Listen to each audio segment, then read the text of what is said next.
Waktunya menunggu.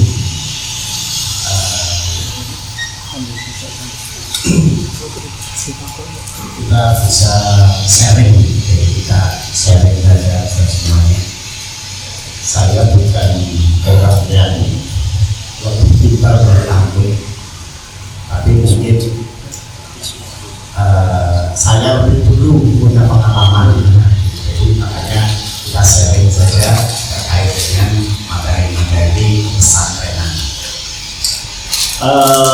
Kenapa kok mungkin secara sedikit cerita 5 menit?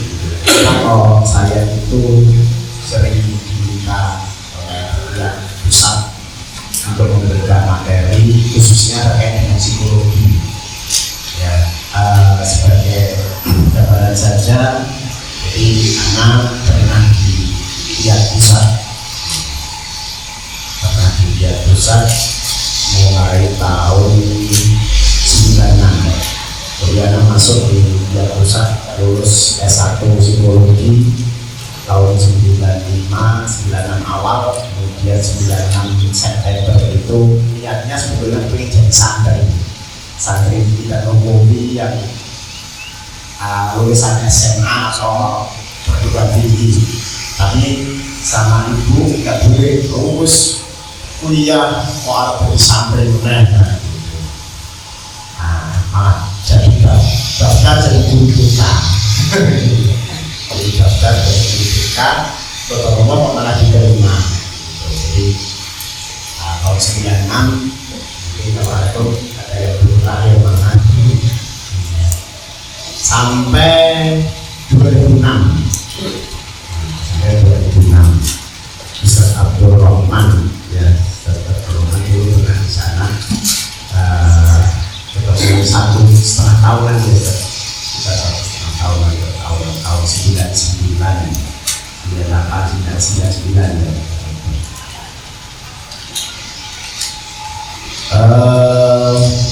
Jadi mungkin dari Ustaz Muhammad Qasim tadi sudah banyak terkait dengan terkait dengan materi tentang secara umum. Saya waktu di pusat dulu ya awal jadi BK, jadi muslim, kemudian dipasrahi untuk jadi kepala ibtidaiyahnya, kemudian ditarik lagi untuk dipersonalkan. Ya pokoknya kalau zaman waktu itu ya serba gimana, bisa dipertahankan gimana pun berada.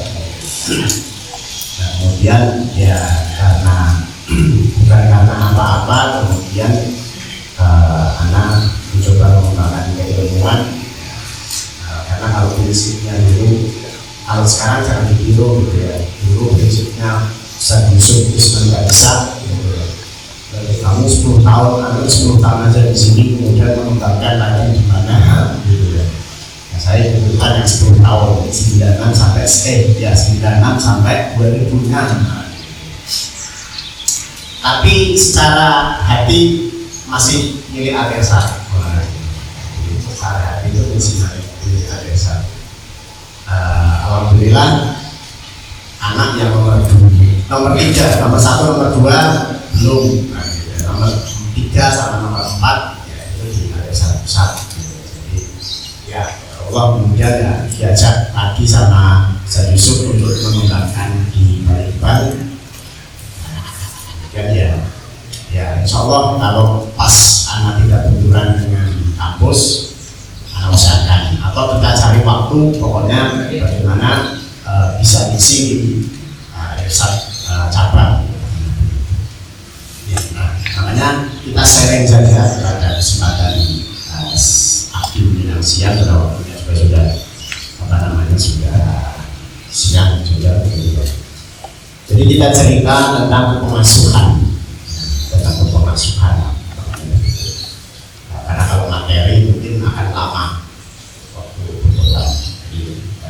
Di sini sifat-sifat pemasukan, tetapi konteksnya bukan sekedar kita sebagai seorang ustadz itu ya sebagai pengasuh juga, seorang mudir itu juga pengasuh, bukan hanya kewajibannya santrian atau musyrif.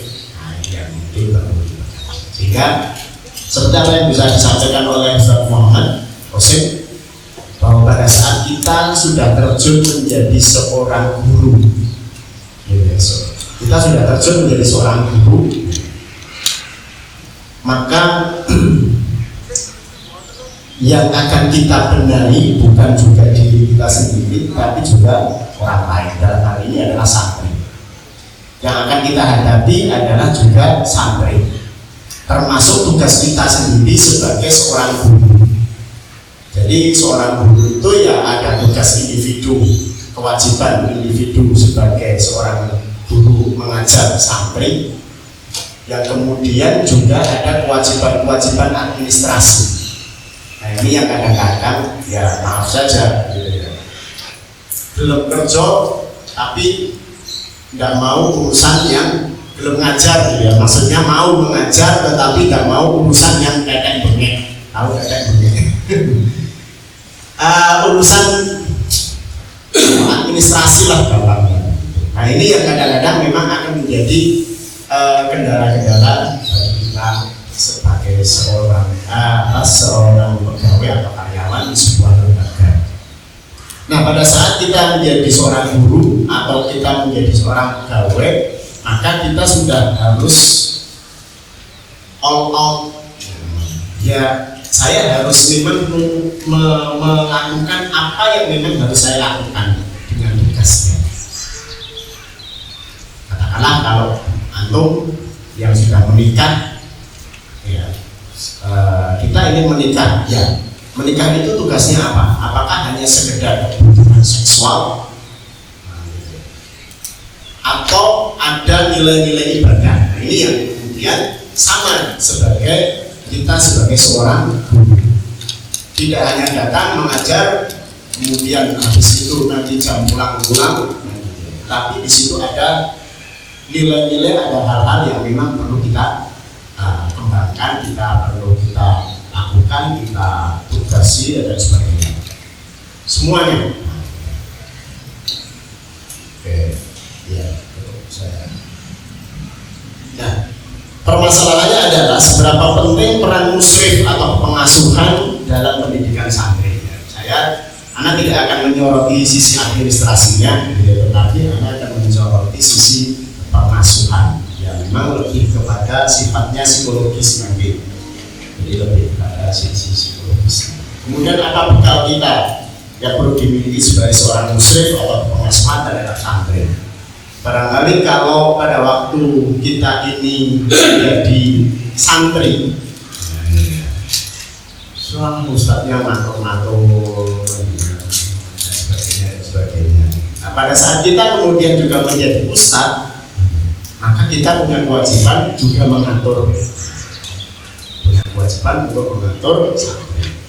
Tapi mengatur santri sebagai seorang individu yang mempunyai karakter yang berbeda-beda akan berbeda ya, pada saat kita bekerja mengatur karyawan yang itu ada di sebuah perusahaan secara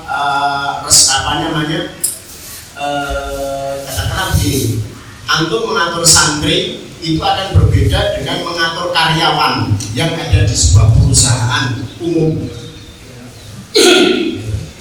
Kenapa? Karena kalau yang mereka yang berada di sebuah perusahaan umum gitu, itu pegawai atau karyawan yang bekerja dengan kita ibaratnya atau di bawah kita itu akan selalu ya respect lah, katakanlah ya ikut dan patuh dan sebagainya.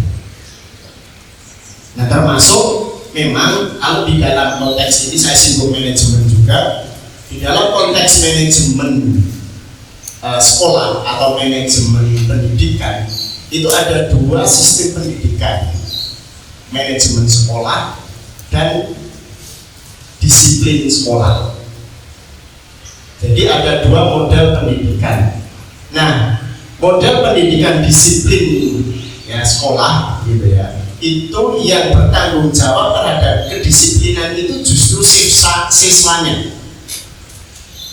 Kok bisa begitu Ustaz? Ya, sekarang kalau antum pergi ke sekolah kedinasan, ya, contohnya yang sekolah-sekolah kedinasan, STPDN, kemudian apa lagi, sekolah kalau SMA ya SMA Taruna lah, gitu ya, SMA Taruna Magelang, gitu ya, atau sekolah pelayaran dan sebagainya, gitu ya. Itu yang bertanggung jawab terhadap kedisiplinan sekolah itu justru siswanya sendiri. Jadi kalau ada siswa yang tidak disiplin ya sudah, tinggal coret saja, keluar. Karena memang yang butuh kedisiplinan itu ya siswa. Kalian harus ini, kalian harus itu dan sebagainya sudah diarahkan di depan. Bahkan masuk sekolah aja mereka harus berbaris kan gitu, dengan langkah yang sama, tidak boleh gerombolan gitu. Tidak boleh begitu. Itu manajemen kepada sekolah disiplin. Berbeda dengan sekolah manajemen sekolah. Nah, yang bertanggung jawab siapa? Yang bertanggung jawab adalah guru. Karena kita bukan sekolah kedinasan. Sehingga pada saat kita terjun ke sebuah lembaga, kita tahu oh ini adalah lembaga pesantren, bukan lembaga yang sekolahnya semi militer. Kita ada aspek-aspek humanisme, aspek-aspek persuasi, gitu ya. Aspek humanisme itu adalah bagaimana ibaratnya kalau istilahnya gampangnya itu memanusiakan manusia. Jadi, mereka adalah siswa yang punya latar belakang berbeda, karakter berbeda, kapasitas kemampuan yang berbeda. Maka seorang guru harus punya kemampuan untuk bagaimana memberikan materi yang setara dengan kemampuan-kemampuan yang harusnya mereka miliki. Nah, ini yang kemudian harus kita pahami agar apa?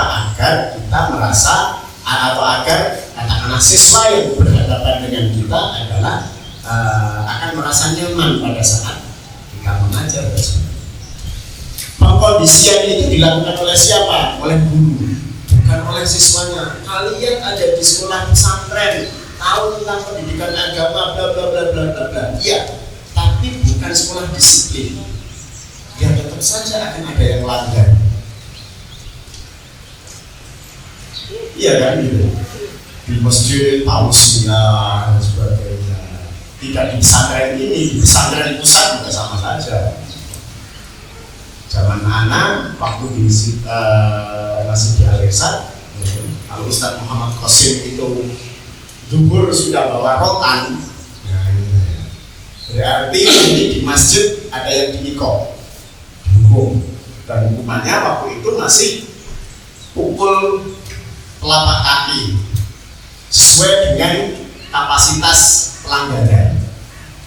Jadi kalau Ustaz Muhammad Qasim atau Ustaz Yusuf Isa itu sudah bawa rotan, nyangking rotan gitu ya, masuk ke masjid berarti ada yang dikok ini. Waktu itu masih begitu sehingga ya konteksnya ya apa ya mentalnya ya berbeda ya siswa-siswa. Sekarang kan nggak mungkin gitu ya. Kita bikin saja nanti ada yang protes, dipolisikan dan sebagainya. Nah, maka apa yang kemudian bekal yang harus kita miliki sebagai seorang ustadz, apapun itu posisinya, minimal sebagai seorang ustadz. Jadi mungkin ini tidak ada segera musyrif ya, tapi bagaimana kemudian kita menjadi ustadz? Tidak sekedar menjadi orang yang melaksanakan tugas dalam mendisiplinkan santri, tetapi lebih kepada bagaimana menanamkan pendidikan karakter kepada santri sebagai bentuk aplikasi proses pembelajaran bersama.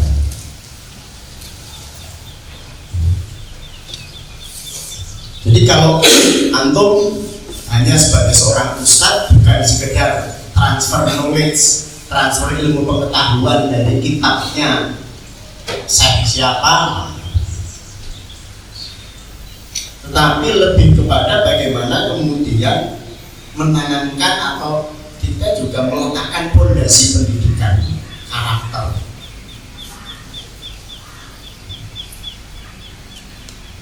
Dipahami atau tidak, istilahnya disukai atau tidak disukai, santri itu yang penting bagaimana mereka itu bagi santri, yang penting bagaimana mereka itu bisa menghafalkan pelajaran agar pada saat ujian tidak gagal. Ya paling tidak minimal masih remedi lah. Kemudian tetap bisa naik kelas. Di istilahnya dipahami atau tidak, istilahnya disukai atau tidak disukai, mereka siswa-siswa kita dan barangkali mungkin terjadi pada diri kita pada saat kita menjadi santri. Pada saat kita menjadi santri pun kan pokoknya begitu Ustadz ngajar hafalin semua. Pada saat itu pernah ada yang konseling ke saya, konsultasi, stop, anak itu kalau belajar susah ini dan sebagainya. Sekarang kamu ya kemudian langkah paling memungkinkan adalah sekarang kamu yang penting hafal dulu. Paham setelah itu. Kalau kamu sudah hafal, nah nanti di situ akan ada pemahaman. Setelah ada pemahaman, baru aplikasi terhadap perilaku itu kalau ada di kelas, ada di asrama, ada di... Karena kadang-kadang yang penting kan akhlak saya baik, ya akhlak saya baik, tetapi kalau nilai akidah akhlaknya juga di bawah KKM ya tidak naik kelas kan begitu. Maka tetap mau tidak mau ya akhlaknya baik, KKM-nya juga standar minimal. Kurang satu saja tetap gagal kan. Nah kemudian bekal menjadi santri, musyrif atau bekal menjadi seorang ya akhirnya musyrif itu ya sebetulnya siapapun gitu. Yang pertama adalah musyrif yang efektif. Perkataan dan perilaku mempengaruhi santri dalam bersikap dan perilaku. Nah ini satu hal juga yang memang mungkin sudah menjadi hal yang paling ya semua ustadz sudah tahu itu. Tetapi aplikasinya memang akan berbeda pada saat di lapangan.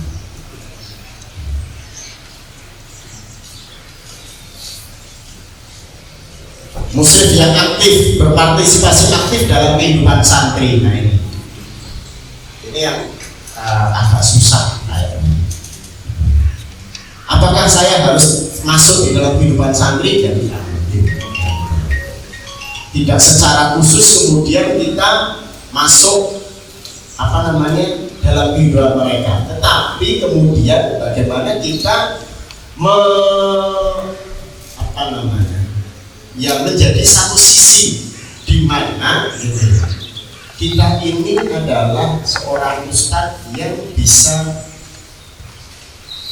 jadi kembangnya bunga-bunga kehidupan bagi santri. Ada sisi di mana pada saat kita ada di kelas, ada sisi pada saat kita ada di luar, ada sisi pada saat kita ada di lingkungan-lingkungan. Ini yang sangat penting bagi seorang ustadz.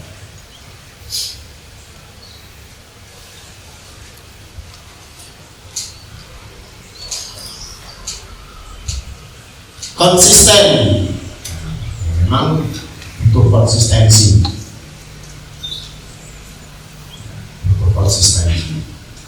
Kemudian atentif itu perhatian. Disadari atau tidak disadari, santri itu suka kalau disapa oleh kita. ustadznya perhatian sama saya. Jangan kemudian kita yang minta diperhatikan sama santri, ya ini yang kebalik. Pada saat kita jadi santri, mungkin antum yang pernah jadi santri akan sangat senang disapa. Namanya, mana pelajaran antum? Secara tidak langsung itu kita membangun kedekatan. Tidak usah lama-lama nih mas, 5 menit lah. Nah ini santri itu senang. Nanti mungkin begitu aku ditanya apa sama Ustaz Fulan, ada yang gitu. Enggak, cuma disapa kok. Kemudian ini istilahnya kalau bahasa Jawa itu ketok tular gitu ya. Ketok tular itu dari si santri Fulan ke nanti santri Fulan kan gitu ya, ditegur disapa oleh Ustaz Fulan. Kemudian yang lain lagi akan mengatakan Ustaz Fulan itu kalau aku perhatian loh. Padahal kita hanya sekedar Assalamualaikum, gimana kabarnya? Kesulitan enggak di dalam pelajaran? Atau apapun itu ya, dalam tanda kutip mungkin gitu ya. Istilahnya sambutan omongan basa-basi lah. Tapi itu sebetulnya bagaimana kita membangun komunikasi awal kepada santri-santri kita. Nah ini yang jarang dilakukan. Karena apa? Itu tugasnya BK. Jadi paling sering itu tugasnya BK. Itu tugasnya musyrif. Itu kan sudah ada musyrif. Harusnya musyrif itu dekat dengan santri. Iya, musyrif itu memang setiap hari bangunin santri. Kum, sorry. Tapi sekarang akan menjadi beda pada saat kita sebagai ustadz secara umum itu juga dekat dengan santri. Maka kalau dalam salah satu materi mungkin pernah yang saya sampaikan di magangnya beberapa ustadz, bagaimana kita menciptakan budaya baik. Menciptakan budaya baik mulai dari identifikasi apapun itu, membangun komunikasi. Kenapa harus perlu dibangun komunikasi? Karena ya Ustaz begitu ngajar selesai dan ya sudah ke kantor itu ngobrol dengan sama rekan. Pada saat istilahnya apa namanya atau pada saat kita mungkin punya kesempatan untuk entah itu ya sekedar jalan ketemu santri, Assalamualaikum, gimana kabarnya antum?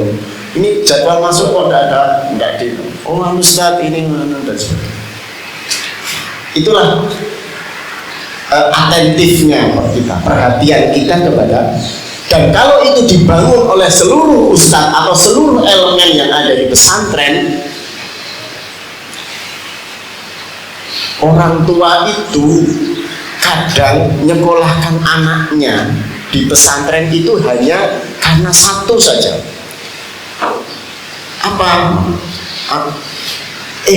Anak-anak sekolah di pesantren di Piat 7, ternyata ustadznya care, perhatian ke santrinya. Itu yang paling anak senang. Kadang tidak lihat lulusannya kemana, mamanya gitu. Tidak lihat begitu. Tapi hanya satu yang kemungkinan kadang-kadang gitu ya. Apalagi sekarang ini orang tua itu cari sekolah yang gitu ya, dalam tanda kutip di samping membengkel anak mereka gitu ya, di samping membengkel anak mereka, tapi juga bisa kemudian menjadikan itu menjadi lebih baik. Itu diakui atau tidak diakui, memang begitu sekarang ini. Trennya orang tua gitu. Anak sekolah kan di mana? Oh di pesantren di Piat 7. Di mana Batu? sudah suasananya sejuk, enak. Di sana ustadznya sama santri. Akhirnya, ya tadi istilah Jawa, kalau Jawa Tengah, getok tular gitu ya. Di enak kok, di ini enak, di ini. Kalau antum bagaimana sistemnya, ya Afan, mungkin kalau kita lihat sistemnya orang-orang nganu, orang-orang Nahdien gitu ya, yang mereka itu menyekolahkan anaknya dengan kondisi fasilitas yang seadanya, tapi gitu ya, tapi kok ya buahnya yang ngantri di situ gitu. Apa sih gitu, yang membuat mereka itu, padahal ya tidak ada hasilnya ya sama lah kan gitu ya. Paling hanya satu dari sisi baik apa, satu dari sisi baik apa, satu dari sisi. Nah, yang bisa kita bangun salah satunya adalah namanya kita care terhadap, kita perhatian terhadap santri-santri kita. Mungkin kan gitu ya. Kalau dari sisi makanan ya kurang lebih lah gitu ya. Tapi minimal kan sudah standar makanya. Bangunan asrama ya sudah. Nah, sekarang apa yang bisa, salah satunya care terhadap santri. Kita sapa, jadi kita akan menjadi seorang ustadz yang nanti ada satu materi, tetapi saya singkat saja, saya ambilkan foto-foto. Kemudian bagaimana bekal menjadi muslim yang baik? Responding, kemudian preventing. Respon itu ya dari menanggapi secara tepat terhadap sikap dan perilaku santri. Ini sekedar banyak dari kita kadang hafal. Mungkin pada saat santri itu, Ustaz, anak mau Ustaz, ini kok kan ini. Oh, yang kemudian kita lakukan apa? Afan, anak ada urusan dulu. Nah, memang urusan kita mungkin lebih penting. Tetapi pada saat ada santri, ya, entah itu ngomong dengan kita, entah menyampaikan keluhan dengan kita, minimal kalau kita belum memberikan solusi, dengarkan dulu. Jadi responding, kita respon. Oke, coba antum cerita dulu. Cerita. Baik, anak sudah tahu cerita antum begini. Nah, baru kita sampaikan, Afan, anak ini harus menyelesaikan ini dulu. Nanti setelah ini selesai, setidaknya dia sudah merasa lega untuk menyampaikan sesuatu. Santri akan berani menyampaikan kalau santri dekat dengan kita. Yang kita bangun tadi dari sisi respondingnya. Tapi kalau kita jaga image, gitu. Ya, tidak ada santri yang akan ngomong dengan kita. Semuanya akan ditutupi. Terus pokoknya lah. Maka kita harus respon. Ya. Paling tidak menjadi pendengar yang baik dulu. Gitu. Nah, ini juga tidak mudah, gitu ya, tidak mudah. Karena apa? Menjadi pendengar itu kadang lebih susah malahan daripada kita memberikan solusi. Karena kita menerima apa yang dibutuhkan oleh santri dan sebagainya, keluhan-keluhannya, minimal itu sesuatu hal yang. Kemudian preventing, mencegah munculnya perilaku berisiko. Jangan menjadi seperti petugas pemadam kebakaran. Kok contohnya begitu saja. Ya, kalau ada masalah baru, wah iya ini harusnya ini harusnya. Wah, itu namanya pemadam kebakaran. Kalau sudah ada kebakaran baru kita terjun. Nah, kita sebagai ustadz harusnya preventing. Nah, ya kayak kita sendiri kalau kita sudah mengalami gejala, kayaknya ini anak mau flu ini. Nah, itu kan kemudian langsung vitamin, langsung paracetamol, amoxicillin dan sebagainya, Pak. Madu, wah, pokoknya, gitu ya. Kalau barangkali kalau yang madu, preventing agar kita tidak flu kan begitu, sama gitu ya. Untuk menjaga agar santri itu tidak berperilaku buruk dalam artian melakukan istilahnya pelanggaran-pelanggaran, maka tugasnya itu bukan sekedar santrian, tetapi ya semua ustadz itu punya peran. Semua ustadz punya peran. Nah, ini yang sangat penting. Jangan seperti tadi petugas pemadam, begitu ada kasus, wah, begitu ada kasus, saling komunikasi antar ustadz, santrian, BK, gitu ya. Ada komunikasi di situ. Dengan komunikasi itu maka akan lebih benar. Kemudian monitoring dan mentoring. Nah, ini juga menjadi satu hal yang penting.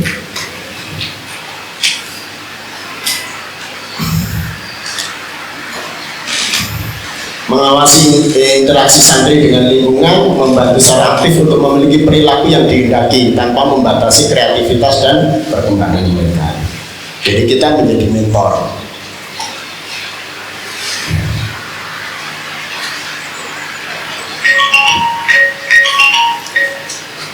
Nah, kemudian menjadi modeling, menjadikan diri kita sebagai contoh yang positif dan konsisten bagi santri. Nah, ini satu hal yang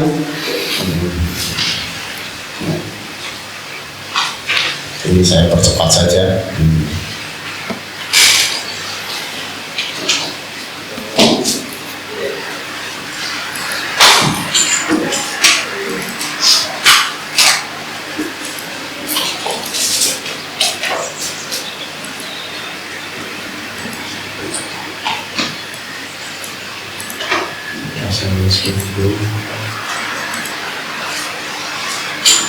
Nah, ini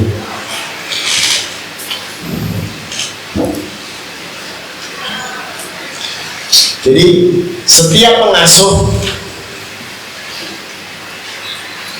perlu memutuskan apa yang masuk akal dan bermanfaat secara saat mereka ini berkaitan dengan sebelumnya. Nah, yang akan saya tekankan di poin yang kedua, pengasuh perlu mengembangkan disposisi pemecahan masalah yang bijaksana terhadap pengajaran, bahwa semua pengasuh tentu saja memiliki kepribadian yang berbeda, tetapi mereka juga memiliki banyak kesamaan, seperti mereka bisa menjadi perawat, penasihat, konselor, atau pekerja sosial.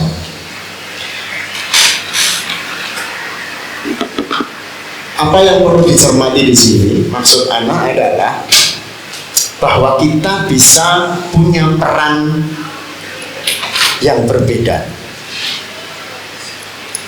Mungkin Ustaz, kalau anak bukan tipe orang yang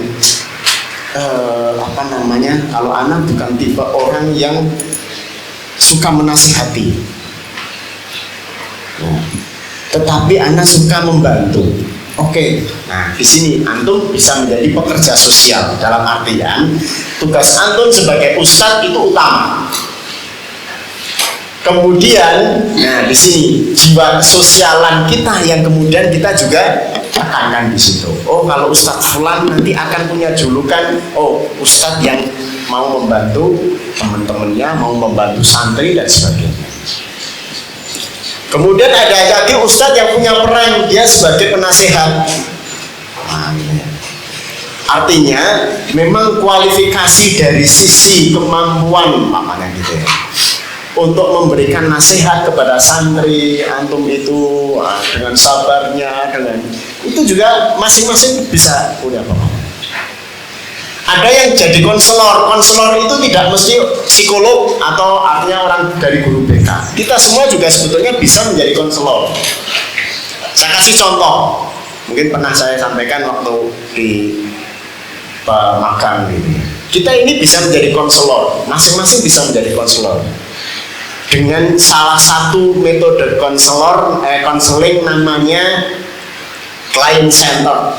Ya, client center itu konselor menjadi cermin bagi kliennya, bagi orang yang ingin berkonsultasi dengan kita. Caranya begitu. Caranya begini maksudnya. Ustaz, anak itu kesulitan kalau menerima pelajaran. Karena kita ini, antum itu harusnya begini kan gitu. Malah mungkin santrinya, Ustaz tidak tahu anak itu sudah melakukan begitu kan gitu, dan sebagainya.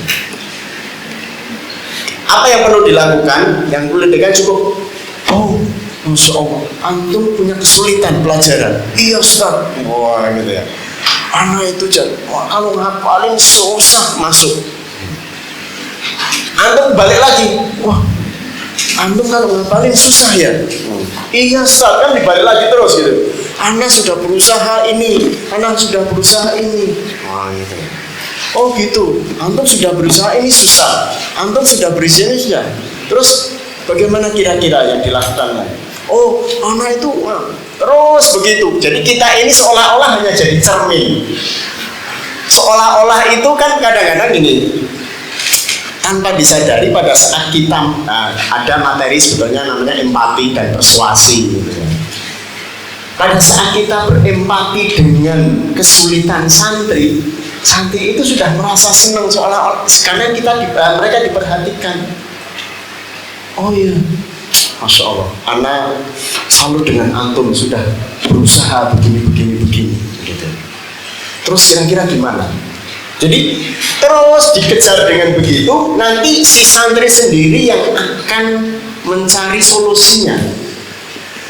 Apa anak harusnya ya Ustaz? Mungkin anak kalau belajar mungkin harus butuh waktu khusus ya Ustaz. Coba dulu. Gitu. Baik, antum coba seminggu coba. Lakukan itu. Jadi kan dia yang mencari solusi, kita hanya sekedar memberi penguat. Itu namanya client center. Jadi keputusan itu diambil oleh si orang yang konsultasi, oleh kliennya. Oh mungkin anak harus ya Ustaz, kalau belajar itu mungkin harus di tempat yang agak sepi ya Ustaz. Nah coba lakukan 1 minggu gitu. Nanti kalau antum sudah merasakan namanya 1 minggu kira-kira bagaimana, nanti datang lagi ke anak. Wah gitu. Kan secara tidak langsung kita sudah bisa menjadi konselor bagi santri. Wah, kemarin anak ngobrol sama Ustadz Fulan ini, padahal ya cuma ditanggapinya ya dibalik saja. Masya Allah, antum itu loh. Begitu itu yang kadang juga anak lakukan pada saat anak ada klien seorang bapak, ibu-ibu kan gitu ya. Ustaz, anak-anak ini kan begini. Oh ya Bu, saya berempati, saya merasa bahwa memang mendidik anak itu juga sulit Ibu. Seperti apa yang dirasakan oleh Ibu. Kan kemudian cerita, iya Ustaz, anak itu begini, anak itu begini. Yang kemudian kadang orang tua itulah sendiri yang kemudian mendapatkan solusinya. Karena apa? Kadang yang tahu sendiri sebetulnya, oh ya mungkin anak ya yang salah ya Ustaz. Wah, tahu-tahu kan begitu. Anak yang salah ya Ustaz.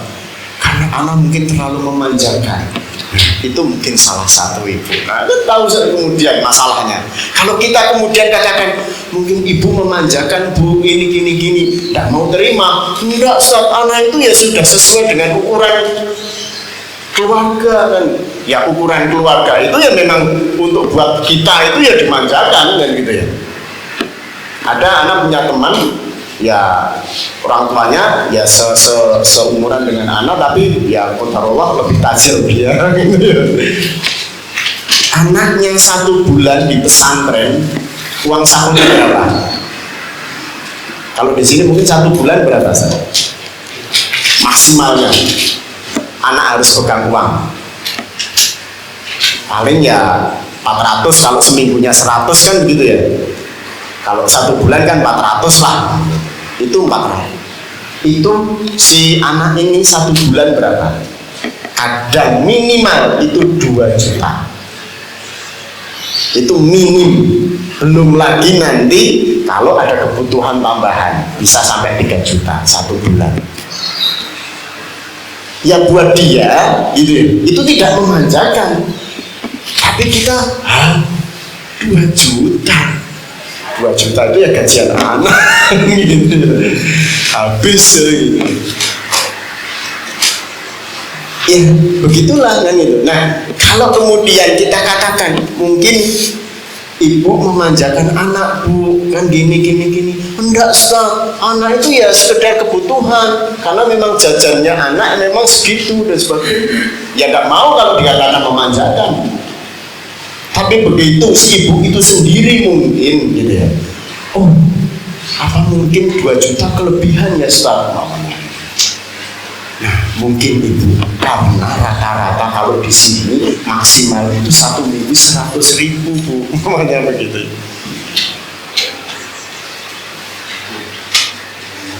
Sehingga si kliennya atau orang yang berkonsultasi dengan kita yang kadang mungkin mendapatkan solusi dari apa yang dia. Begitu juga dengan santri. Nah, ini ya. Sehingga kita bisa menjadi konselor sebetulnya tanpa harus belajar gitu. Tapi memang itu butuh tadi kembali kedekatan kita, komunikasi dan gitu. Ada yang care jadi perawat dalam artian kalau ada yang sakit pokoknya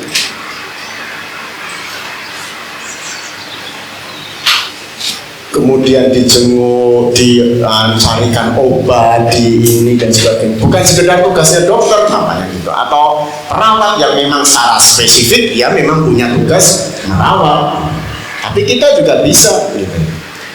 Dalam konteks merawat itu bisa dalam konteks merawat secara khusus kalau mamanya ada sakit, tapi juga bisa secara umum berkaitan dengan.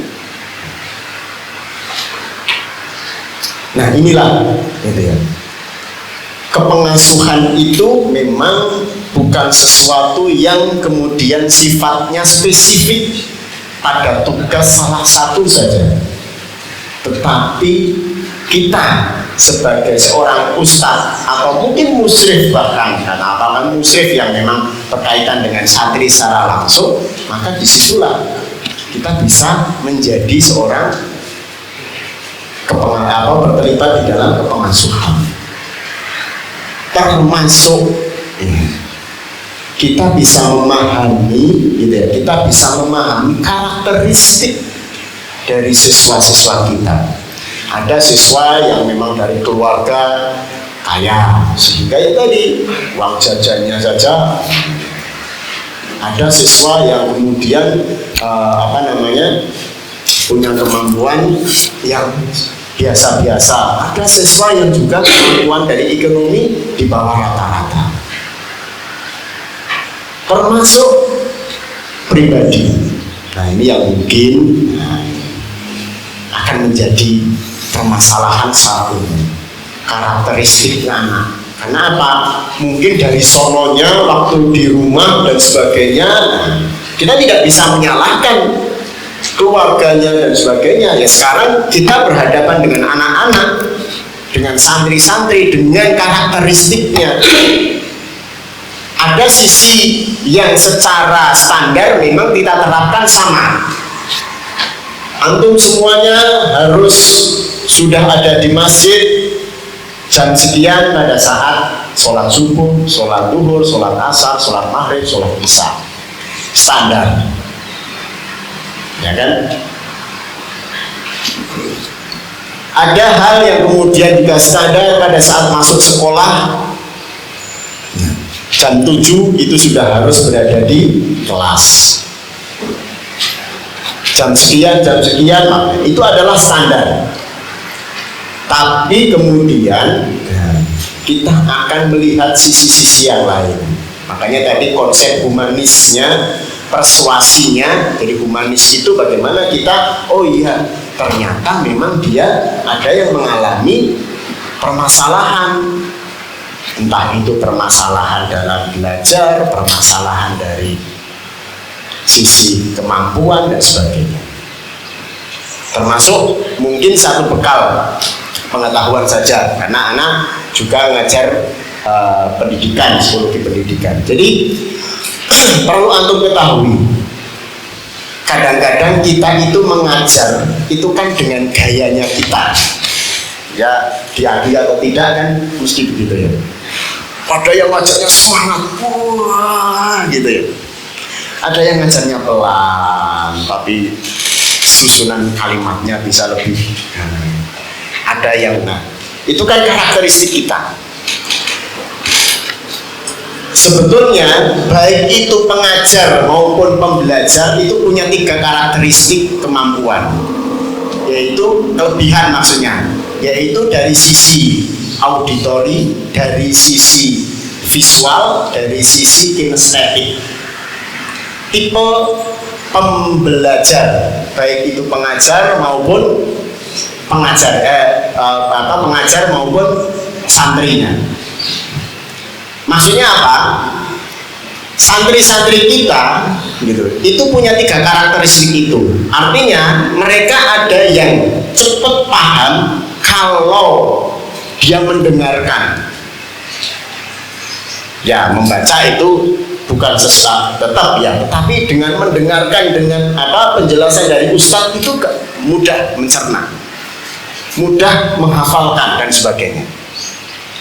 Ada yang santri kita itu kalau belajar dia membaca, dia harus membaca pelan-pelan gitu ya, dengan bacaan gitu. Ada yang kemudian kadang mengkodekan, mempelajari, entah itu pelajaran umum atau pelajaran agama, dikodekan. Kalau ini begini, ini begini. Jadi lebih kemudian diperagakan, itu yang kinestetik gitu. Nah, permasalahannya adalah kita sebagai seorang guru itu sering mengajar dengan gayanya kita, di mana kita juga punya kelebihan dari salah satu. Contoh, kalau mamanya ini bahasa Indonesia. Assalamualaikum warahmatullahi wabarakatuh. Anak mau mengajar, mohon untuk didengarkan, disimak, didengarkan dan sebagainya. Dengan mengawali dengan kata itu, maka tipe saya itu adalah tipe auditor. Artinya kalau saya ini baik sebagai seorang santri atau seorang ustadz itu akan cepat belajar kalau mendengarkan. Diakui atau tidak itu begitu. Ada kemudian tipe ustadz yang begitu bukan suruh dengarkan, antum buka buku kitab ini, silakan antum perhatikan, antum baca, anak akan merangkai. Jadi yang ditekankan pertama adalah membacanya, menyimaknya, artinya membaca kitabnya kan gitu ya. Yang di situ lebih kepada visual. Secara tidak sadar berarti antum adalah tipe visual. Jadi santrinya yang suruh memperhatikan, membaca dulu, gitu ya. Ada tipe antum yang mungkin, gitu ya. Ya nanti suruh memperhatikan, suruh membaca atau mendengarkan, tapi lebih ditekankan dengan memperhatikan. Antum perhatikan saya. Anak akan menerangkan, kemudian antum bisa membaca, namanya begitu. Artinya dengan santri itu disuruh memperhatikan kita, berarti bukan mendengarkannya secara khusus, tetapi kita mungkin punya gaya dalam proses memberikan pembelajaran. Ini lebih kepada kinesthetik, memperhatikan. Nah itu kadang-kadang yang kemudian perlu juga dipahami oleh kita sebagai ustadz. Terus gimana Ustaz? Ya berarti kita harus menguasai 3 tipe itu. Silakan antum bisa searching di Google gitu ya. Tipe karakteristik. Bagaimana kita memadukan 3 tipe itu? Ya kita sebagai tipe auditori mengajar anak-anak yang tipe auditori, kita juga tipe visual mengajar tipe anak yang kemudian model visual, ya juga termasuk yang tipe kinestetik. Sehingga pada saat anak itu diajari oleh kita ngajar, ada yang Ustaz yang bosenin, kan gitu loh. Kenapa? Ya karena buat santri, anak tidak suka model ngajarnya Ustadz Fulan, kan gitu ya. Mungkin Pak Antum dengar kan begitu ya. Kenapa? Ya karena kita menggunakan gaya kita. Nah maka kalau kita sudah jadi Ustadz ya harus kita rubah gaya kita. Dominansi kita itu ada di mana, harus kita rubah. Tetap mungkin unsur utamanya di salah satu ya ada, karena itu tidak bisa hilang. Tetapi setidaknya kemudian kita akan menyelingi dengan hal-hal yang sifatnya visual, sifat auditori maupun kinestetik. Itu sangat penting buat santri. Nah, disinilah kemudian akan tercipta budaya baik. Nah, sehingga kalau katakanlah itu nanti santri itu kan gitu ya, santri itu kemudian pulang ke rumah itu kesannya kan baik. Gimana di sana orang tuanya kan begitu, mesti akan tanya, oh masya Allah ustadznya khair, ustadznya ini anu kan gitu. Dan seperti tadi disampaikan oleh si Ustadz Muhammad Qasim gitu ya. Ya tetap ada unsur kedisiplinan ya kan gitu ya, tetap ada unsur ketepatan ya gitu ya, ada unsur humanismenya iya, ada unsur persuasinya iya. Disitulah kemudian kita akan menjadi pesantren yang ya apalagi kalau mungkin sekarang belum terlalu banyak. Itu harus kita ciptakan dulu, jangan nunggu nanti begitu banyak baru kita, wah kita ini harusnya, kenapa enggak dari dulu?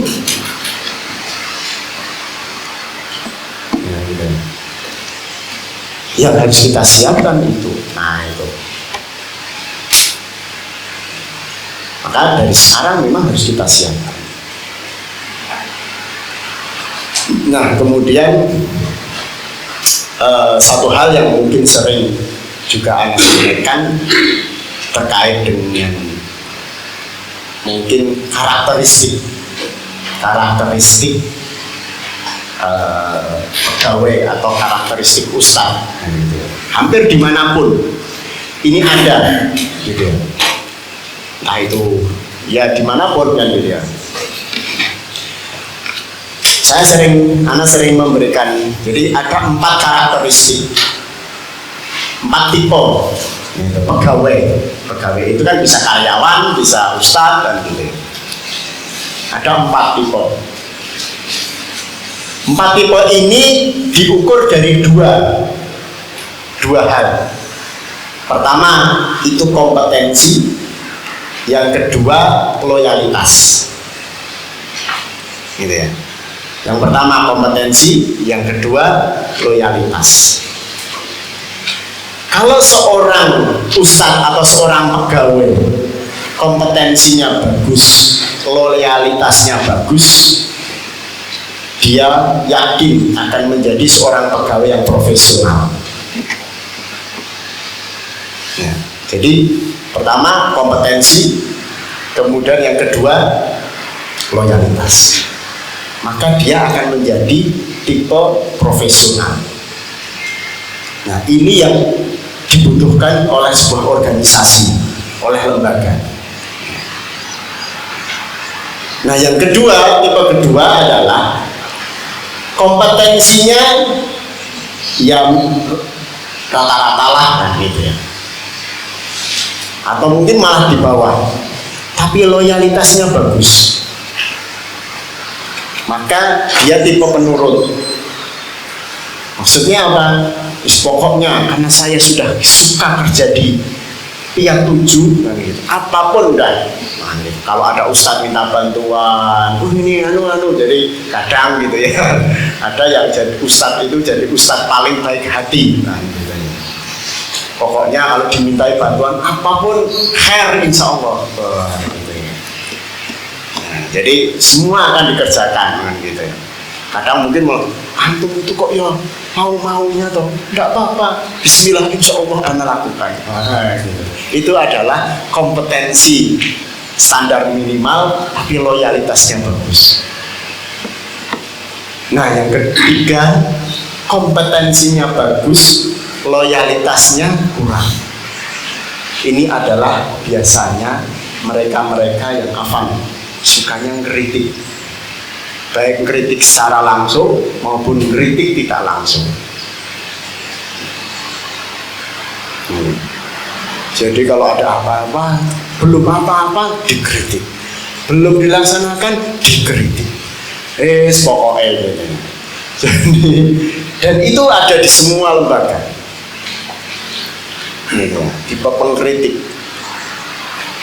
Kompetensinya bagus memang gitu ya, tapi biasanya rata-rata dia akan kerja dimanapun loyalitasnya rendah.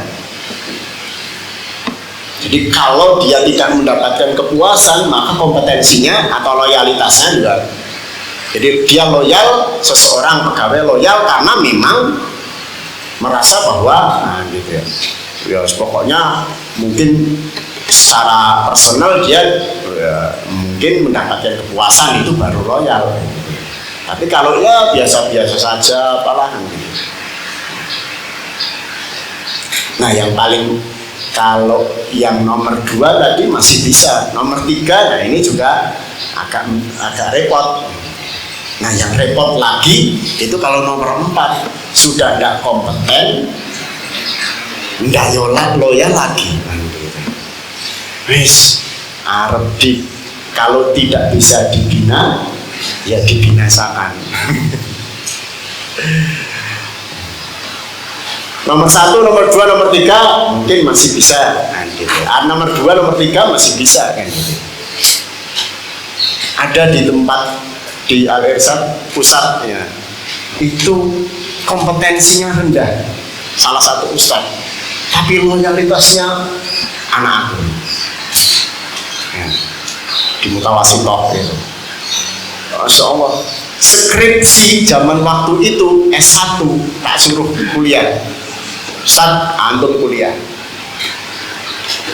Dia lulusan SD kan gitu ya, SMP SMA-nya itu paket, itu pun anak suruh antum harus ambil paket. Antum harus ambil paket.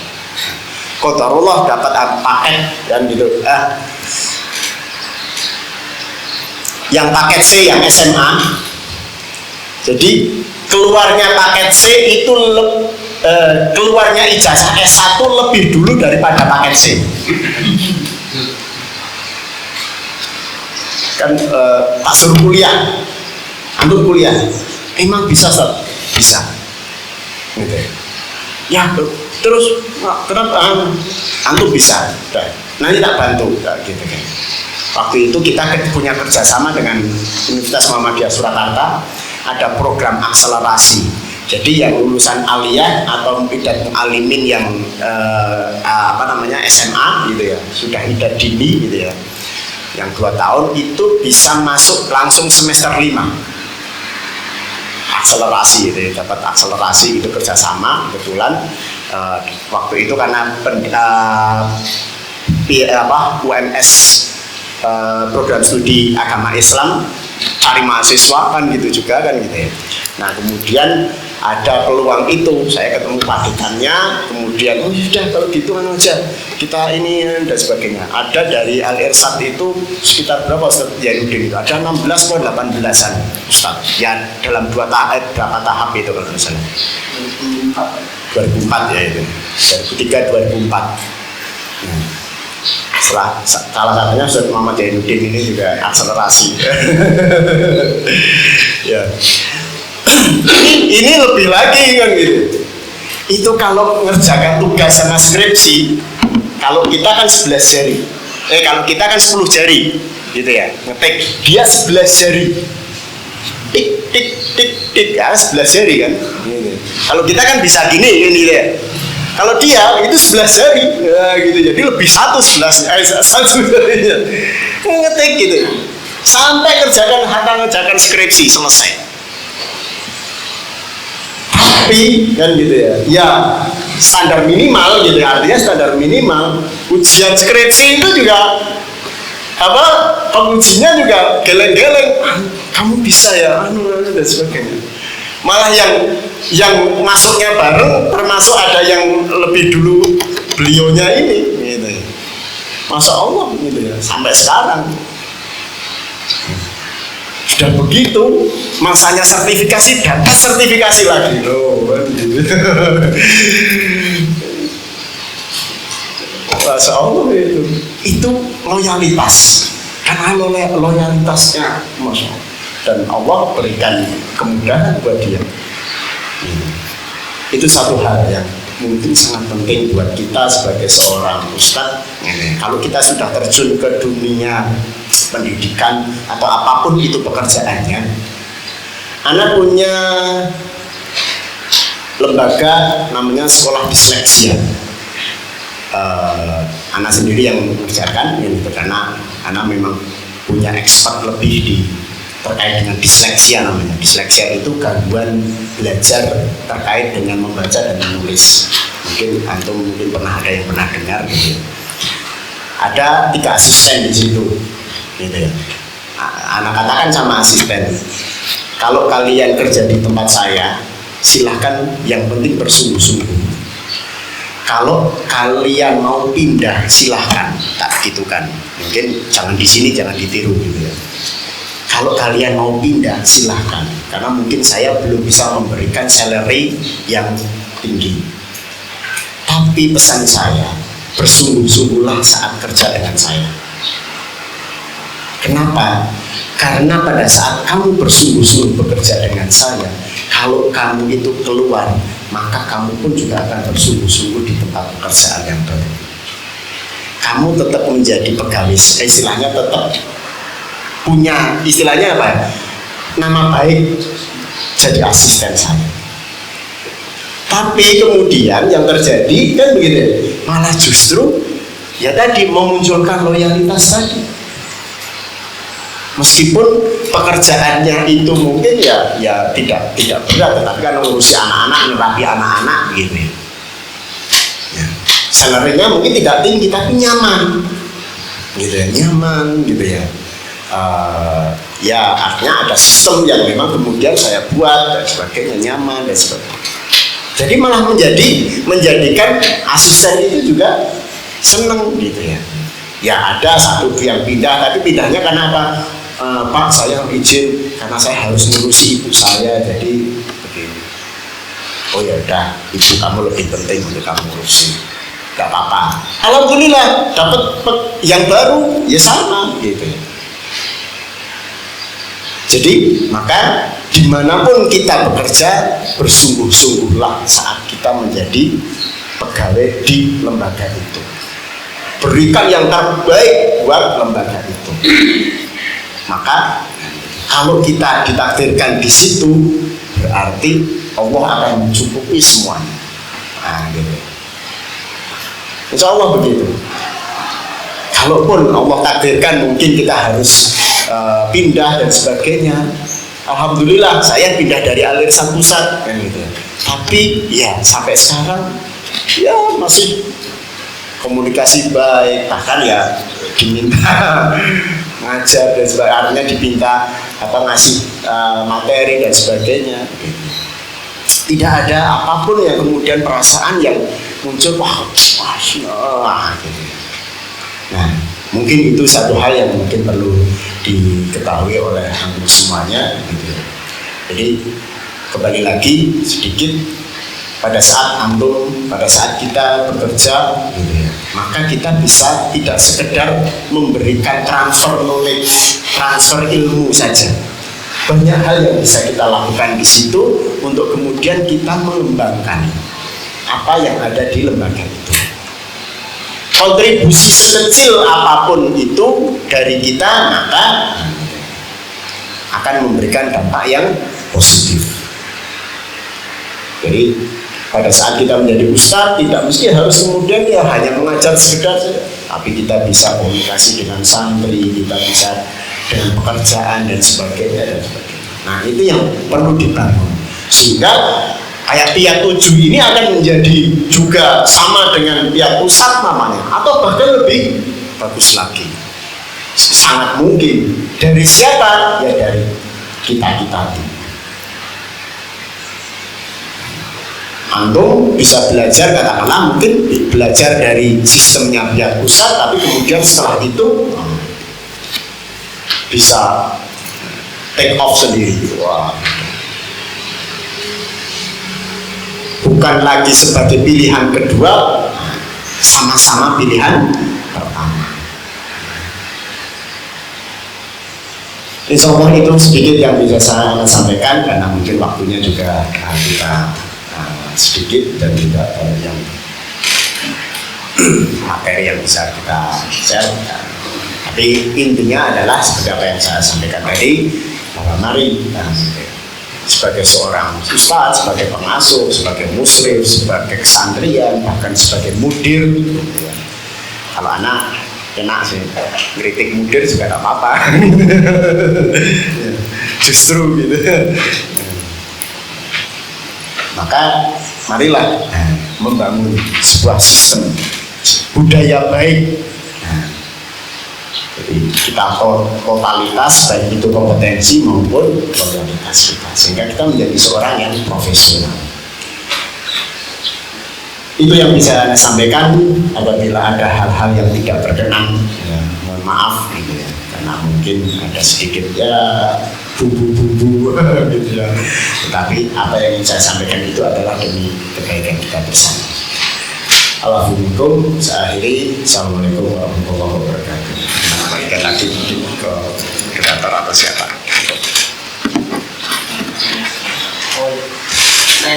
Oh iya gitu. Ya, pada. Ya. 15 menit tadi. Ya, datang. Bagi pertanyaan silakan. Ya, betul. Assalamualaikum warahmatullahi wabarakatuh. Waalaikumsalam.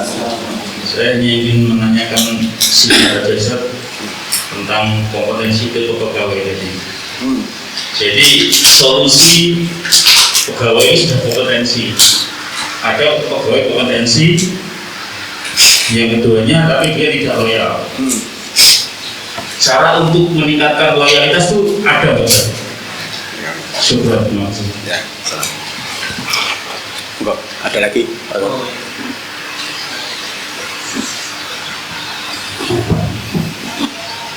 Atau belum? Ya, Anda jawab dulu. baik. Ada tipe pegawai yang kompetensinya bagus, tapi loyalitasnya rendah. Ya. Bagaimana kemudian meningkatkan loyalitas? Kalau yang kompetensinya rendah tapi loyalitasnya bagus, bisa ditingkatkan kompetensinya dengan cara ya tadi kayak pelatihan, mengikutkan pada sesuatu yang sifatnya mengembangkan diri dan sebagainya, itu meningkatkan kompetensi bisa. Nah sekarang kalau meningkatkan loyalitas, dalam konteks peningkatan loyalitas itu memang ada banyak hal, ya, ada banyak hal. Tetapi tentunya, gitu ya, tentunya banyak hal ini bukan menjadi faktor utama. Sebetulnya bukan menjadi faktor utama. Contoh mamanya untuk meningkatkan loyalitas itu mungkin katakanlah ada kemudian diberikan tanggung jawab. Nah, bisa mamanya. Karena apa? Kalau dengan diberikan tanggung jawab maka akan muncul kompetensi itu akan teraplikasikan dengan baik, lebih bagus, lebih terarah, gitu ya. Yang kemudian dia bisa mengembangkan kompetensinya. Di situ juga akan bisa memunculkan loyalitas. Tetapi tentunya tugas ini pun juga disesuaikan dengan kemampuan. Artinya kompetensi itu di bidang apa? Nah, gitu ya. Artinya tanggung jawab, maksudnya tanggung jawab itu di bidang apa? Itu yang pertama. Kemudian yang kedua, memang salah satunya adalah sistem yang terkait mungkin dengan kenyamanan kerja,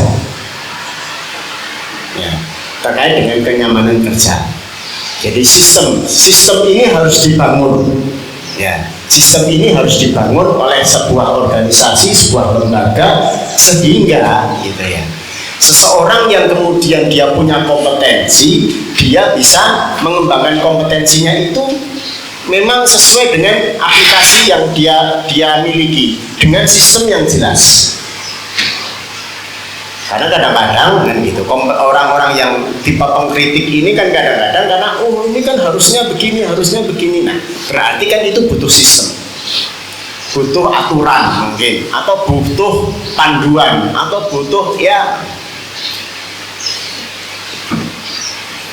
Nah, kemudian ada lagi namanya terkait dengan salary, gitu ya, dengan maisha, dengan gaji, kesejahteraan. Meskipun mungkin gajinya tidak besar, tetapi kesejahteraan yang lain terpenuhi. Nah, itu juga bisa menimbulkan loyalitas yang juga baik. Oh, saya nyaman kok kerja di sana kok. Meskipun gajinya tidak tinggi, gaji dalam artian gaji pokok namanya. Tapi ada kesejahteraan lain yang diperhatikan. Sama-sama jatuhnya tinggi. Namanya begini, sama-sama digaji dapatnya 3 juta, sama-sama dapatnya 3 juta. Tapi yang satu itu hanya satu mata anggaran, yaitu gaji 3 juta. Tapi tidak ada yang lain seperti tunjangan istri, tunjangan anak, tunjangan kesehatan, tunjangan apalagi dan sebagainya, umpamanya begitu. Itu mungkin akan berpikir bahwa gaji saya masih kecil. Kenapa? Saya 3 juta, tapi saya masih mikir kesehatan, masih mikir anak, masih mikir istri, masih mikir apalagi dan sebagainya. Tapi dengan gaji namanya 1,5 sampai 1 katakanlah 2 juta. Nah, kemudian yang 1 juta ini, nah gitu ya, yang 1 juta ini terakomodasi di kesehatan, di tunjangan istri, di tunjangan anak, di tunjangan itu akan beda konsep konsep penerimaan dirinya kadang-kadang, dan itu hampir rata-rata. Sehingga mungkin ini ya saya tidak kemudian ingin istilahnya itu menciptakan suasana tidak nyaman baru gitu ya. Tetapi kecenderungan begitu. Saya merasa apa? Oh, saya merasa anak saya kesehatannya terjamin kok. Saya merasa ini, atau mungkin kan gitu ya. Kemudian ada hal-hal yang kemudian kita kalau kesehatan namanya sudah ada di sana, istri ini ada tunjangan sendiri dan sebagainya. Nah, ini akan beda. Kenapa? Karena apa? Kalau kemudian mamanya yang naik itu katakanlah tunjangan gaji pokoknya, tunjangannya tidak naik kan gitu, tunjangan tidak naik. Atau mungkin ya akan signifikan. Satu gaji pokok naik, maka tunjangan yang lain naik. Nah ini juga akan mempengaruhi. Nah itu juga salah satu juga kemudian akan memberikan dampak terhadap loyalitas. Tetapi kembali lagi, kalau ini kembali lagi pada sistem. Karena kadang-kadang memang ada yang sudah sanggup untuk memberikan fasilitas, tapi juga ada yang memang masih ya tahap perintisan. Tapi menurut anak memang perlu dibangun begitu. Nah ini yang barangkali akan mempengaruhi loyalitas. Tetapi faktor utama sebetulnya bukan dari itu. Faktor utama itu dari individunya sendiri. Artinya apa? Kalau katakanlah tadi sistem sudah dibangun, kemudian yang lain-lain juga sudah ada, tetapi kalau memang individunya itu sendiri bukan tipe orang yang loyal, ya memang akan tetap semuanya ya akan tetap jadi masalah buat yang bersangkutan. Jadi memang pribadi. Ada, kalau istilahnya sekarang itu ada generasi apa kalau sekarang yang 2000-an itu generasi Z, lebih bukan Z, setelah itu kan gitu. Jadi itu model kutu loncat, kerja di sini 1 semester, pindah lagi kerja di mana 1 semester, atau paling banter 1 tahun, nanti batasan lagi pindah-pindah gitu. Itu ada model begitu gitu. Dan itu real di perusahaan-perusahaan. Makanya sekarang ini hati-hati, tidak sekedar milih mereka yang kompetensinya bagus, tapi milih yang loyalitasnya bagus. Nah ini yang jadi masalah. Karena memang untuk mengukur loyalitas kan sulit gitu ya. Kalau mengukur kompetensi bisa, anak tes psikologi kan gitu ya, katakanlah saya tes psikologi kan gitu ya, kemudian akan keluar hasil orangnya kompetensinya bagus. Tapi kalau mengukur loyalitas kan sulit. Nah, maka ya kadang-kadang memang kemudian ada ya, kalau pada saat pengukuran assessment itu mungkin akan kita lihat kalanya orangnya itu modelnya model orang yang bisa bekerja dengan baik, loyal dan sebagainya. Kira-kira begitu gambarannya. Jadi kembali lagi kepada sebetulnya pribadi. Oke, ada ya sebentar ya. Ada. Terima kasih pertama, ada yang rasa saya belum terlalu jelas untuk sistem di sekolah. Tadi kan Ustaz membagi dua ya, manajemen sekolah dengan disiplin sekolah. Disiplin sekolah kan itu cerminan atau tanggung jawab itu siswa sendiri. Contohnya tadi yang pendidikan seni militer. Adapun manajemen sekolah itu tanggung jawab kepala sekolah dan guru-guru bidang terkait. Menjadi pertanyaannya, sistem sekolah ini yang merupakan 2 hal ini, apakah posisinya hubungan pengaruh manajemen terhadap disiplin, atau hubungannya itu sebab akibat? Karena kalau kita lihat pesantren, apalagi khususnya ini studi khusus di sini, studi kasus, kita melihat manajemen sekolah itu tidak hanya menyangkut kabin madrasah, artinya bagian-bagian lain juga ikut terlibat, baik RTU maupun bidang kepengasuhan dan lainnya. Nah itu satu, apakah hubungannya itu sebab akibat atau kepada pengaruh? Nah kemudian yang kedua, kalau seandainya itu hubungannya sebab akibat, tentunya kalau gurunya baik dan berhasil untuk menerapkan kedisiplinan, artinya ada hasil yang ditampilkan. Akan tetapi taruhlah hasilnya itu misalnya tidak sesuai yang diharapkan, maka kan terjadi masalah saja. Nah seringkali kita mengambil tindakan kuratif dari problem pelanggaran siswa itu dengan mengeluarkannya. Padahal kan harapan dari wali santri sendiri agar itu berubah, bukan malah tidak sanggup dikeluarkan. Nanti kan istilahnya seperti yang tadi, kalau sudah tidak disiplin di sini kan bisa jadi di luar bermasalah gitu.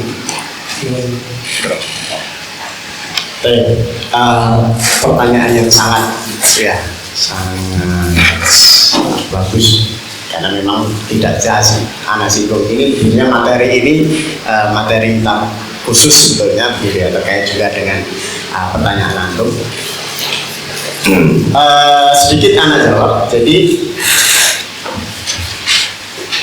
dua-duanya anak gabungkan saja, gitu ya. Dua-duanya anak gabungkan terkait dengan manajemen sekolah atau disiplin sekolah, gitu ya. Nah, itu kemudian apa namanya? Kalau yang pertama tadi Mas lebih menekankan apa? Disiplin sekolah atau manajemen sekolah. Kemudian apa Ustaz? Kemudian manajemen sekolah yang baik itu apakah menjadi sebab yang akibatnya disiplin tadi itu tercipta gitu ya? Oh ya. Oke. Jadi gini. Apakah kemudian katakanlah gini, disiplin sekolah sama manajemen sekolah baik mana namanya begitu ya? Kalau kita akan membangun sebuah organisasi, khususnya organisasi pendidikan, yang memang apa sih visinya yang akan kita dapatkan? Kalau visinya itu adalah integritas, ya, integritas, maka disiplin sekolah itu memang yang paling cocok. Itu integritas. Karena sekarang kalau antum perhatikan mereka-mereka yang dari semi militer itu integritasnya tinggi. Nah, tetapi kalau dalam konteks pendidikan yang sifatnya global atau akumulatif dari banyak hal, ya memang manajemen sekolah, karena akan banyak homogenitas perbedaan yang di situ harus kita satukan. Kalau yang disiplin sekolah kan sudah mau tahu, mau karakteristiknya apa, pokoknya kamu harus begini, ya kan? Nah itu. Nah dari situ kemudian apakah terkait dengan pengaruh atau hubungan sebab akibat? Kalau saya katakan itu lebih kepada pengaruh. Kok cuma pengaruh Ustaz? Iya. Jadi kalau hubungan sebab akibat, maka tuntutannya seperti antum sampaikan tadi. Maka kalau saya begini, santri harus begini, kan begitu hasilnya. Padahal yang kita hadapi itu adalah makhluk yang dinamis. Makhluk yang dinamis. Artinya mereka juga kadang tidak sesuai dengan harapan kita. Ekspektasi dengan realitas berbeda. Akan beda dengan yang manajemen sekolah. Disiplin sekolah. Kalau disiplin sekolah, ya pengaruh. Hubungan sebab akibat. Begitu penerapannya begini, efeknya harus jelas begini. Nah, gitu. Tapi kalau kita enggak, kalau kita pengaruh, dan itu sebetulnya akan lebih kuat hasilnya di masa yang akan datang. Kalau sekarang mungkin tidak terlalu kelihatan, tapi yang akan datang. Bayangkan saja santri kita ini setelah lulus SMA di kita, ngomongnya gitu ya. Kemudian dia melanjutkan ke universitas dan sebagainya. Tapi rasa gitu ya. Apa yang saya dapatkan waktu di Piat 7 di pesantren itu masih kuat gitu. Nah, ini lebih kepada pengaruh. Kenapa? Oh, karena jadi kalau kita hubungan baik dengan santri ini dan sebagainya, itu akan memberikan pengaruh. Jadi lebih kepada pengaruh. Makanya mungkin gitu ya, tetap akan ada santri yang dalam tanda kutip gitu ya, itu yang mungkin tidak sesuai dengan harapan. Sampai titik terakhirlah kita akan memberikan pengaruh. Kalau memang sudah tidak bisa, ya memang tetap kita kembalikan. Gitu ya. Kita sudah berusaha maksimal, kita sudah berusaha ini, maaf Bapak Ibu, antum. Nah, mungkin di luar akan menjadi lebih baik, bisa jadi. Kadang-kadang seorang santri itu dan banyak itu baru merasakan ternyata di pesantren saat anak itu diajari sesuatu yang baik, meskipun waktu itu tidak mengenakan, kan begitu, sholat disuruh-suruh ini apa dan sebagainya, kan begitu.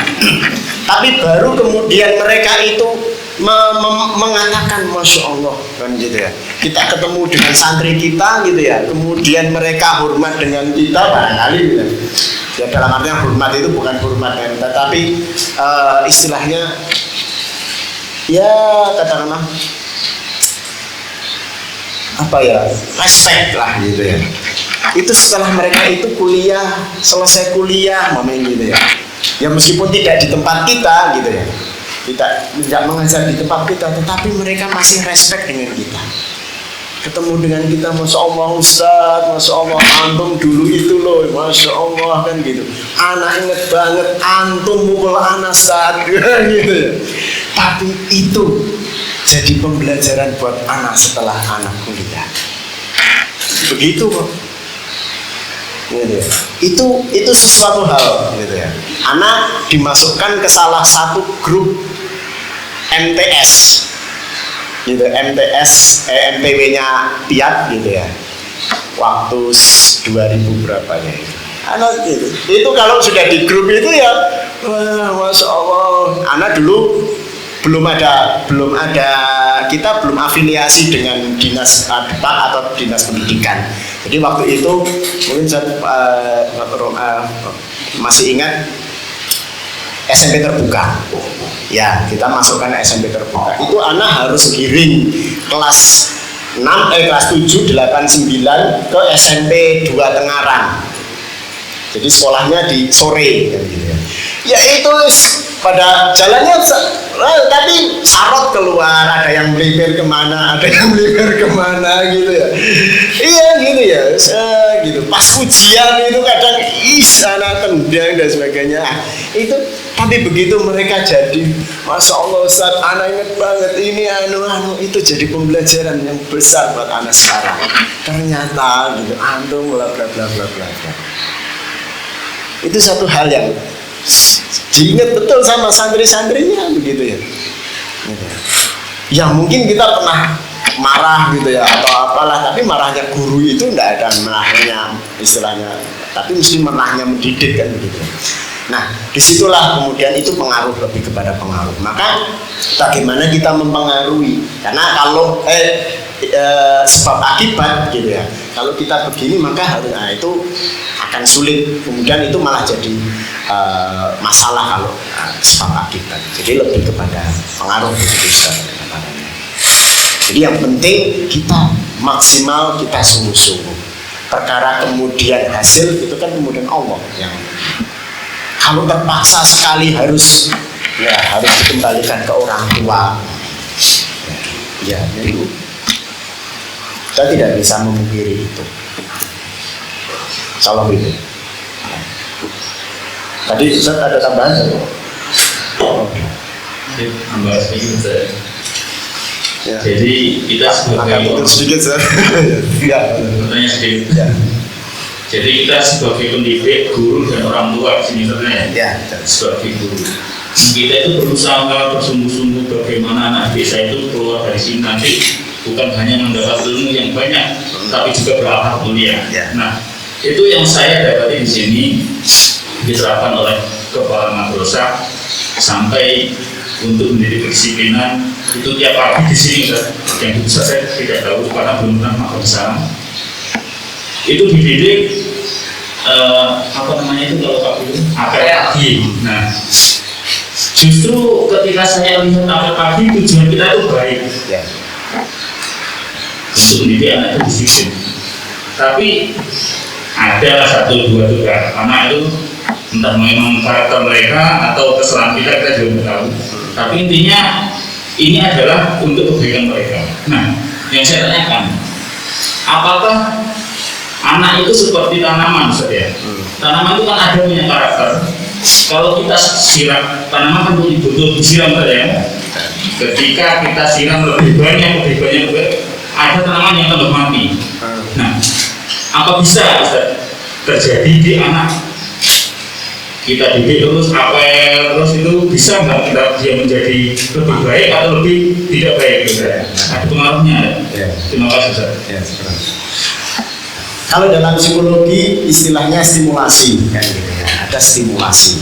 Nah, kalau konteksnya stimulasi itu baik, maka hasilnya tetap akan baik. Itu mesti gitu ya. Tetapi kan gitu ya, karakteristik individu itu memang akan berbeda. Jadi begini, ada kalau seseorang itu, jadi kalau dalam psikologi ada dua karakter namanya faking good dan faking bad. Faking good itu adalah satu kondisi di mana kalau seseorang itu kemudian dilakukan sebuah stimulasi, maka dia akan menjadi lebih baik. Kenapa? Karena memang kemudian dia menyadari bahwa apa yang dilakukan itu stimulasi itu adalah sesuatu stimulasi yang baik. Tentunya hal ini ada penjelasan-penjelasan. Nah, permasalahannya itu memang ada anak yang kemudian atau ada orang yang memang faking bad. Faking bad itu ya berarti meskipun apalagi dikasih stimulasi yang baik, maka karena dia memang berusaha untuk tidak menjadi baik gitu ya. Jadi dengan alasan apa? Entah itu memang anak nggak mau sekolah di pesantren sudah gitu ya. Apapun itu. Nah, ini biasanya yang dilakukan adalah faking bad. Maka saya akan melakukan entah itu pelanggaran atau apapun yang kemudian saya tidak mau sekolah di pesantren.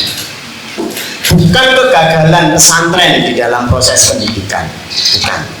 Tapi memang ada individu-individu yang notabene dia itu juga faking bad.